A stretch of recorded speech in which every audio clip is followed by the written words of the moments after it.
कामरान एक छोटे से गांव में रहता था। इसकी आंखों में ख्वाब थे, लेकिन दिल सिर्फ एक ही ख्वाहिश से लबरीज था।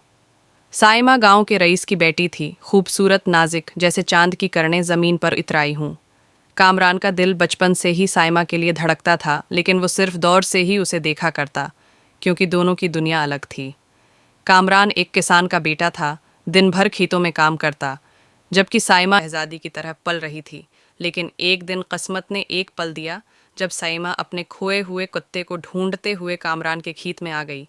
रामू ने न सिर्फ कता ढूंढ कर दिया, बल्कि पहली बार दोनों की आंखें मिलीं, और वो पल सब कुछ बदल गया।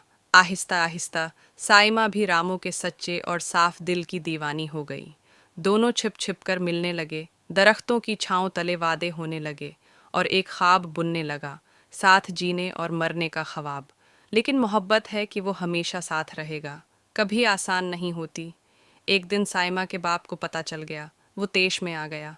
उसने साइमा को कैद कर दिया और कामरान को गांव से निकल जाने की धमकी दी। कामरान हाथ जोड़ता रहा, रोता रहा, कहता रहा, बस एक बार मेरी मोहब्बत को आजमा लो। मैं सिर्फ साइमा से मोहब्बत करता हूँ, उसके पैसे या रुतबे से नहीं। लेकिन साइमा का बाप पत्थर दिल था। रात के अंधेरे में साइमा अपनी चादर ओढ़कर भाग आई। दोनों ने फैसला किया, वो भागकर शादी करेंगे। लेकिन किस्मत को कुछ और मंजूर था। जब वो दोनों गांव से निकलने ही वाले थे, साइमा का बाप अपने आदमियों के साथ आ गया। लड़ाई हुई, चीखें, धवां, और एक गोली चल गई। साइमा के बाप का निशाना कामरान पर था, लेकिन गोली साइमा को लगी।